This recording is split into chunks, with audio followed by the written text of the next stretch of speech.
Hello everybody, it's your boy N here. I'm coming at you guys with another YouTube video, and as you just saw, my Gley managed to hit a crit of 1 million with Explosive Life. Now, Explosive Life Gley is something that's very different, and is it better than Restored Relic? Let's talk about it. And yeah, this is gonna be my video on Explosive Life Gley, so let's get right on into the video. And as you saw, another million over there, beautiful. Let's go. This is going to be the setup that you guys are going to want to run on Gley, so let's get on into it. So, this is the setup over here. Now, of course, we're using Explosive Life as our red module. That is going to be essential over here. Now, with this over here, what you are also able to do is replace Amplification Control for Spear and Shield. This is also going to be if you just like a little bit of extra damage. In the gameplay where I hit over 1 million damage that you've just seen, I was using Spear and Shield. So, make of do with that what you will. Next up, for your actual modules, let's explain why they are here. 2 focus on modules for additional cooldown, and then of course the modifiers to actually buff up our damage. Spear and Shield, of course, just for straight up damage, and a little bit of extra defense is kind of nice. Expansion and extension for range and duration. Portent Collector, which is going to help us significantly just get our resources. So this will allow us to spam our Explosive Life a little bit faster, in my opinion. Then we are going with 2 HP modules. Increase HP for, of course, HP amp because negative shield is Gley's best build. Gley is very strong Descendant, and a shield build is also the best one. Next up, we have Nimble Fingers, and then that's of course the cooldown, as well as MP conversion. We're reducing our MP on Gley because, you know, Gley's MP build is also her best build, so this is the build we run on Gley.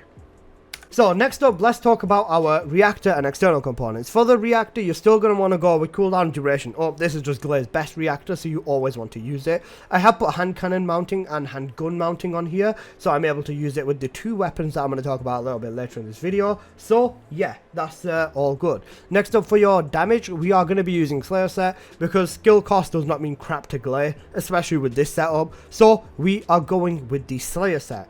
Next up, let's talk about our weapons. Now, for our weapons, there's 2 main weapons I would recommend. Number 1 being the Peacemaker. Now, I've used the Peacemaker as a stat stick already, just for maxed out speed, and this is the modules that I run on it. Ideally, you just want Defense Master on here, Tactical Charge for basically just more defense whenever you change your weapon, and then better weapon weight to run slightly faster with it. And then this is just going to be used as a stat stick, whilst the main weapon for damage is going to be the Malevolent. Now, with the Malevolent, this is what I have on my cores, and then that is what I have on my substats. As for my actual build, it's going to be the Purge 30 Chill build, and this is going to work really well just for the overall damage. The way we're going to be using the Malevolent is just to get about 5 or 10 kills real quick, and then we're just going to spam our second ability to absolutely destroy everything around us. Now, for the third option, which I think is completely optional, I don't really use it myself, but that is going to be the Restored Relic. Restored Relic is also a really good weapon to use. I just think that it's a little bit slower. Actually, it's massively slower than the Malevolent, so that's why I personally just use Malevolent over it. As for the build, this is what I'm using. Yes, I know it's outdated. Yes, I know multi-shot is better on it. If you want to update it with the multi-shot, I'm sure you'll be able to find another guide out there regarding that. So please do look for an updated Restored Relic build. This is the one I use anyways. The damage is still perfect and everything still works, so you're all good to go. But I personally would recommend the Malevolent because if you look over here, the Malevolent, even in your hands, has 800 sprint speed, which is a base, but 610 movement speed, which is of course going to be used everywhere because you are moving. Then the Restored Relic has 450 movement speed, which is just significantly slower. When we hold our Peacemaker, however, we have 1280 sprint speed as well as 630 movement speed, which is going to be absolutely dandy. Anyways, on to the last aspect of this build.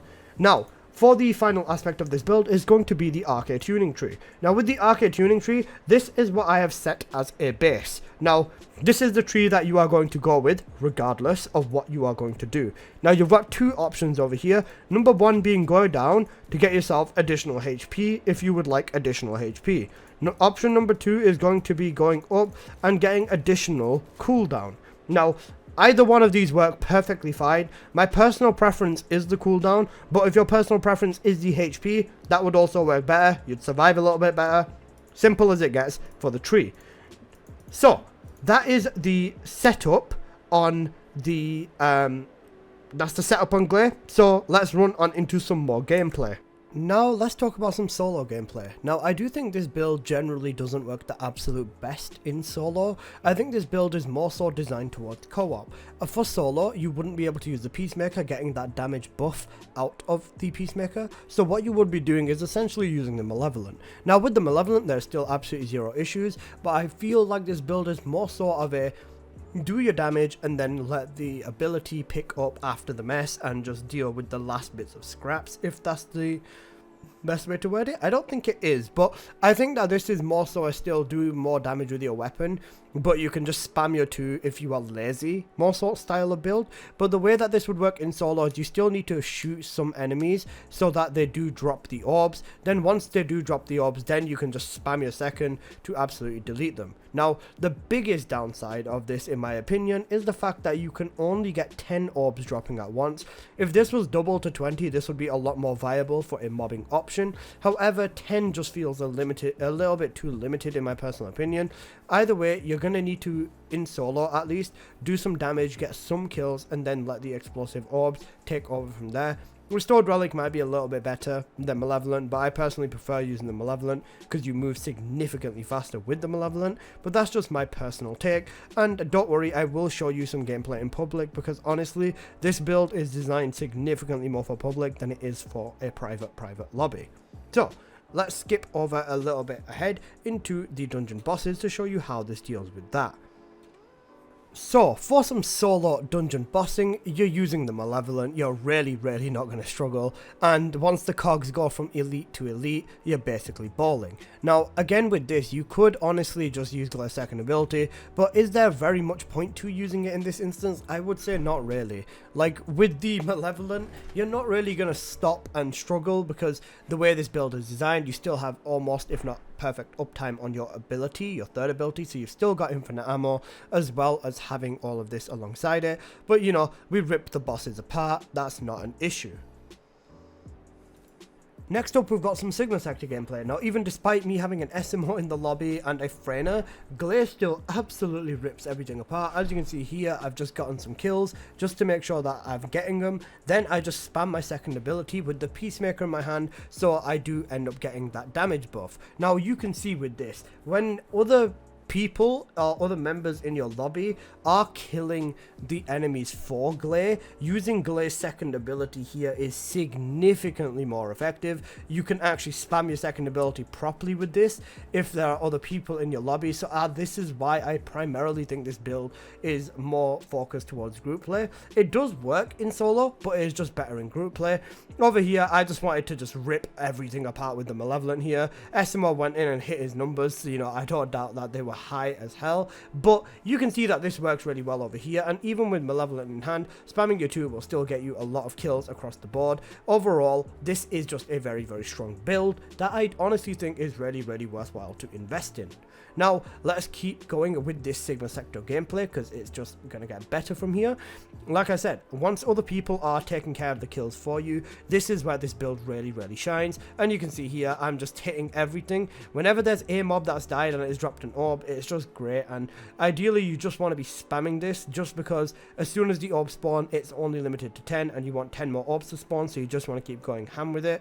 And then, of course, with Gley, it's no surprise that ripping apart the Sigma Sector bosses is going to be easy as a dream. So, you know, Gley is genuinely one of the best, if not the best, options to run now as well for mobbing, even though she was already with the Restored Relic. This is an actual skill-based build, which is a little bit more conditional, but it's significantly better in group play, and I think that's a refreshing change because we haven't really had anything that's really catered towards group play specifically. But you can see me ripping apart Patanelius. You know how it goes with Gley, no explanation needed. Now let's run back into a 400%, but this time on public to show you the difference.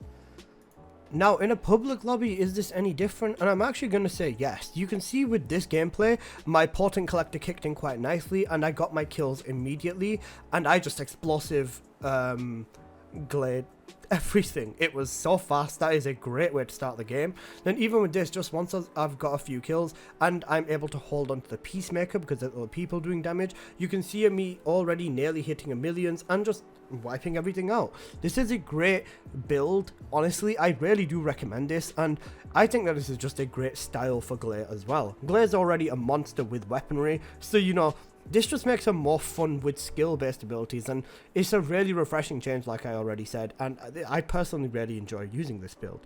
It does shine best when you have other people taking out everything for you, and then you just take out everything else as well. Spamming your 2 is going to catch up, if not outplay significant amounts of Descendants and characters anyways, unless you're one-shot nuking them from across the map, which you kinda can't really do, depending on the Descendant. Bunny can, Inés can, Freyna can, but even with Bunny, Freyna and Inés, as long as you've killed a mob, and there's another one next to it, Gley's 2 is faster than Bunny's 3, it's faster than Inés's 4, Inés's 1 and Inés's 2, and it's also faster than Freyna's 1 and 3, meaning that I personally think, in my testing at least, is that this is the fastest ability to keep spamming, only because you can spam it a few times. Is it going to outspread Inés over a long duration? Yes and no, just because if Inés is chaining, then one of them enemies will drop an orb and then Gley will hit them. Will that stop Inés's chain? No, but this just puts Gley in a position where her second ability with this red module at least is actually capable of ripping just like the other Descendants we know and love. Now you can see here, this is where I was hitting my million damage before because I was holding onto the Peacemaker. So yeah, you can even hit into the 1,000,000. It's freaking great, does plenty of damage. And then of course for the bosses, no surprise yet again, my Gley is going to rip apart both of the bosses, as you saw earlier inside of this run. Now, I just want to take an opportunity to say thank you for watching this video, and I really hope you have enjoyed it. If there's any changes that you would make to this build, please let me know and why. Other than that, I hope you've enjoyed. Please do smash that like button, and if you're new here, please do consider subscribing. I make plenty of videos on the first Descendant, and yeah, I will see you guys in the next one. Peace!